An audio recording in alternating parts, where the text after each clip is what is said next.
My journey started when I was 9. I studied 11th and 12th in Sri Chaitanya. In this journey, Infinity Learn Meta app helped me a lot.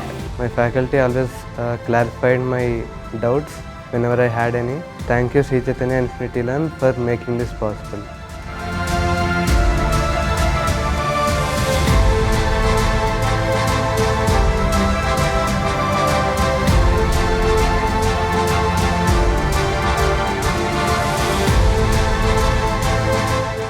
Hello everyone, welcome to infinity learn by Shri Chaitanya.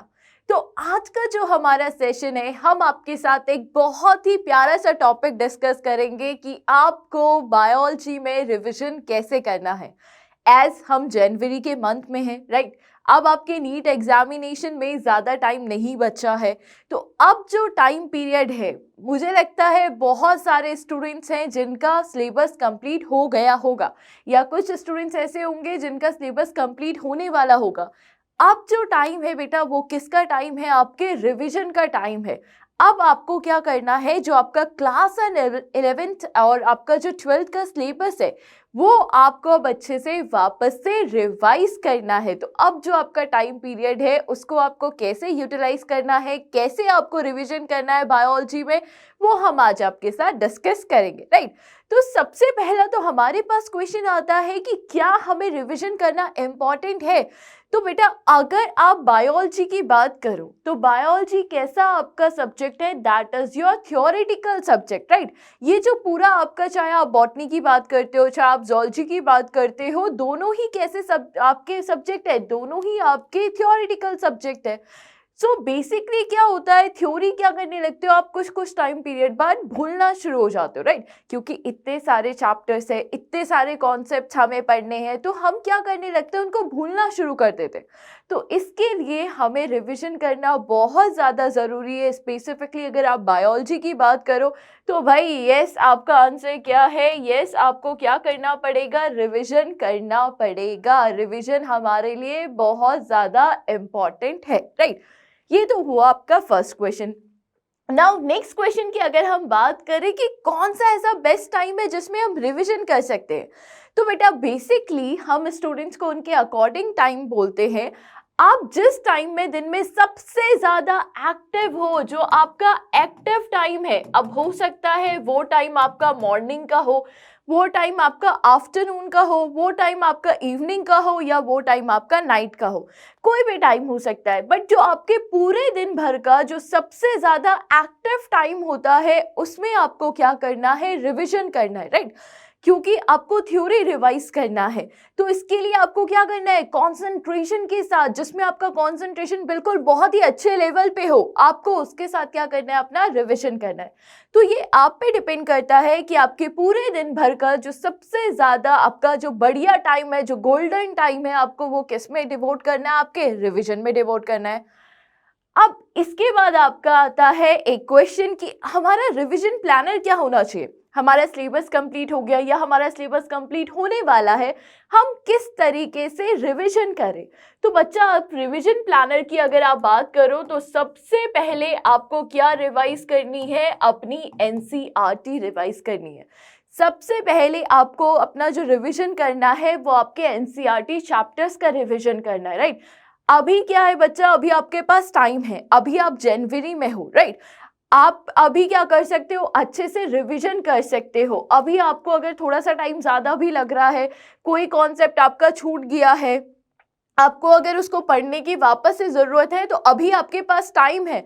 तो इस time को क्या करना है? सबसे पहले अपनी NCERT को रिवाइज करो। सबसे पहले जो आपका होना चाहिए वो एनसीईआरटी होना चाहिए। इसके बाद अगर आप रिवीजन की बात करते हो तो अपने नोट्स को रिवाइज करो, राइट। जो पूरे साल भर में आपने जो भी नोट्स बनाए होंगे, राइट, आपको उनको रिवाइज करना है। आपको नया इस टाइम पे कुछ नहीं उठाना, आपको कोई नई बुक नहीं उठानी, कुछ नहीं करना है। केवल जो साल भर में आपने एनसीईआरटी पढ़ी, आपको उसको रिवाइज करना है, और जो आपने पूरे साल जो आपने नोट्स बनाए थे, आपको उनको रिवाइज करना है। एंड इसके अलावा आप क्या कर सकते हो? एमसीक्यू से भी आप रिवीजन कर सकते हो, राइट। जब आपने अपनी एनसीईआरटी रिवाइज कर दी, जब आपने अपने नोट्स को रिवाइज कर दिया, तो अब क्वेश्चन सॉल्व करो। क्वेश्चन सॉल्व करने से भी आपका जो रिवीजन है ना वो थोड़ा सा जल्दी हो जाता है।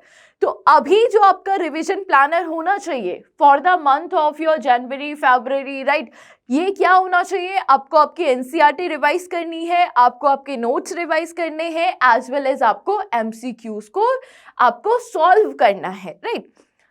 अब आते हैं, अगर बच्चा आप चैप्टर्स की बात करो तो बायो में क्या है, अगर आप बॉटनी एंड ज़ूलॉजी की दोनों की बात करो तो आपके कुछ चैप्टर्स क्या है, काफ़ी बड़े हैं, काफ़ी लेंथी चैप्टर्स हैं, और कुछ चैप्टर्स क्या है, बहुत ही छोटे से चैप्टर्स हैं, बहुत ही शॉर्ट चैप्टर्स आपके हैं। तो आपको जो अपना रिवीजन प्लानर रखना है, यहाँ पे कैसे चैप्टर्स रखने हैं बेटा, आपको कॉम्बो चैप्टर्स रखने, राइट, ताकि आपका रिवीजन प्रॉपरली हो सके। आपको कैसे चैप्टर्स लेके चलने, कॉम्बो चैप्टर्स लेके चलने।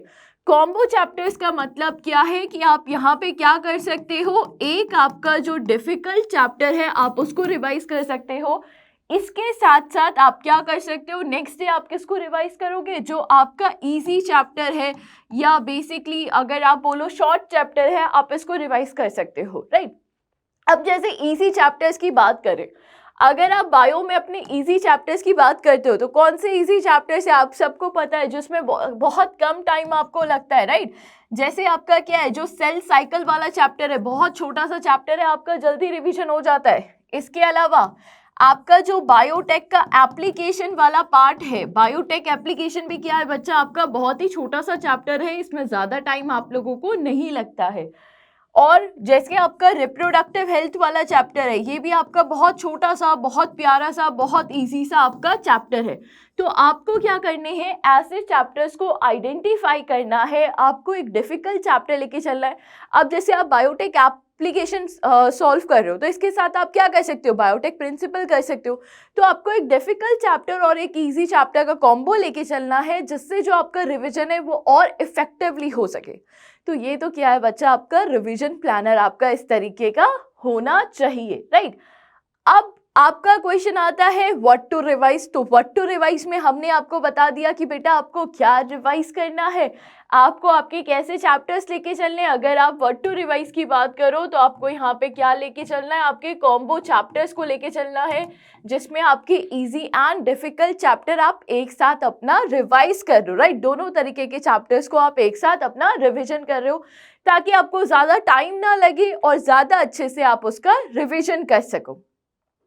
देन नेक्स्ट क्वेश्चन आता है कि हमारा एम क्या होना चाहिए रिवीजन का, अभी हमें क्या सोच के रिवीजन करना चाहिए। अभी जो आपका ये टाइम पीरियड है, अभी खासकर जो मैं आपका रिवीजन की बात कर रही हूँ वो आपके जनवरी फरवरी वाले टाइम की बात कर रही हूँ, राइट। तो यहाँ पे हमारा एम क्या होना चाहिए बेटा, देखो पहली बार जब आप रिवीजन करोगे आपको टाइम लगेगा ही लगेगा, राइट। जब आप काफ़ी टाइम बाद, अभी जैसे आपने अपने 12th का सिलेबस आपने कंप्लीट किया और अब आप अपने क्लास 11 का फर्स्ट चैप्टर उठा के रिवाइज करते हो, सपोज आप एनिमल किंगडम रिवाइज करते हो या फिर बॉटनी में आप बायोलॉजिकल क्लासिफिकेशन को रिवाइज करते हो, तो टाइम लगेगा, ठीक है। तो अभी आपको क्या करना है, अभी हमने जैसा बोला अभी टाइम है आपके पास, अभी आप रिवीजन थोड़ा टाइम लेके कर सकते हो। तो आपका एम क्या होना चाहिए कि आपको जो रिवीजन है अभी वो बहुत अच्छे से अपना करना है, ठीक है। जितना टाइम लग रहा है अभी आपको रिवीजन में उतना टाइम लगाना है। लेकिन जब आपके नीट का टाइम पास आएगा, जब आप अप्रैल में रिवीजन करोगे, तो वहां पे ये जो टाइम ड्यूरेशन है ये आपका रिड्यूस होना चाहिए, राइट। अभी कितना भी टाइम लगे चलेगा, लेकिन जब आप बाद में वापस रिवीजन करोगे, क्योंकि ऐसा तो है नहीं कि भैया आपने एक बार रिवीजन कर लिया हो गया। हमने कहा बायो थियोरेटिकल सब्जेक्ट है, एक बार रिवीजन से कुछ नहीं होगा। अभी बस आपको कॉन्सेप्ट रिकॉल होंगे, अभी जो आपके प्रीवियस कॉन्सेप्ट है वो आपको रिकॉल होंगे, इसके बाद भी आपको रिवीजन करते रहना पड़ेगा, राइट। ऐसा नहीं कि एक बार रिवीजन हो गया तो बस हो गया भाई हमारा नीट के लिए तैयारी हो गया, ऐसा कुछ नहीं होता। आपको इसके बाद भी रिवीजन करते रहना पड़ेगा। बस आपको क्या ध्यान रखना है कि जो आपका टाइम ड्यूरेशन है अब वो कम होता चला जाएगा, राइट। पहली बार रिवीजन करोगे टाइम लगेगा, घबराना नहीं, पहली बार रिवीजन करोगे टाइम लगेगा ही लगेगा, क्योंकि आप कॉन्सेप्ट को वापस रिकॉल कर रहे हो, आपने इतना सारा उसके बाद पढ़ लिया है, एकदम से याद नहीं आएंगी चीज़ें, तो टाइम लगेगा। लेकिन धीरे धीरे आपका जो वो टाइम ड्यूरेशन है वो क्या होगा, कम होगा। तो आपका एम क्या है, यही है कि आपको क्या करना है, रिवीजन को आपको इतना प्रॉपरली करना है, आपके जो कॉन्सेप्ट्स है उनको रिकॉल इतने अच्छे से करना है, ताकि जो आपका बाद का जो टाइम पीरियड है, स्पेशली अगर हम बात करें जो आपका अप्रैल का टाइम पीरियड है, इस टाइम को आप ज़्यादा से ज़्यादा अपने मॉक टेस्ट को डिवोट कर सको, राइट। यहाँ पे आपको कुछ भी नया ना पढ़ना पड़े, आप केवल क्या कर सको, अपने मॉक टेस्ट को दे सको, ताकि नीट की जो आपकी 5 मई की तैयारी है वो आपकी बहुत अच्छे से हो जाए, ठीक है। तो आपका ये रिवीजन का आपका एम होना चाहिए अभी। और एक चीज़ याद रखना, रिवीजन में कोई भी नई बुक आपको नहीं उठानी, जो आपने पूरे साल भर में पढ़ा आपको उसी को रिवाइज करना है, एनसीईआरटी से करना है, आपके नोट से करना है। आप जिस भी कोचिंग में जाते हो, आप कहीं का भी मटेरियल यूज़ करते हो, आपको केवल उसको ही रिवाइज करना है। कोई भी नई बुक उठा के मत पढ़ना। बायो में बहुत सारी बुक्स है आपकी, डिफरेंट पब्लिकेशंस और बहुत सारी बुक्स है, इतने सारे कोचिंग इंडस्ट्री, इतने सारे उनके स्टडी मटेरियल है। तो कोई भी नई बुक को उठा के मत पढ़ना। पूरे साल भर आपने जिससे तैयारी करी केवल उसी को अपना वापस रिकॉल करना। इससे क्या होगा, थोड़ा एक सही डायरेक्शन में आप अपनी पढ़ाई करोगे, ठीक है। तो इसके साथ आई होप अब सबको अब रिवीजन की स्ट्रैटेजी आपकी क्लियर हो गई होगी, क्योंकि काफ़ी सारे स्टूडेंट्स थे जिनका ये डाउट आ रहा था कि हमें रिवीजन कैसे करना चाहिए। तो ये आपका रिवीजन का एक प्रॉपर आपका हमने आपके साथ प्लानर आपके साथ डिस्कस कर लिया है, तो आपको इस चीज़ को फॉलो करना है। Thank you so much.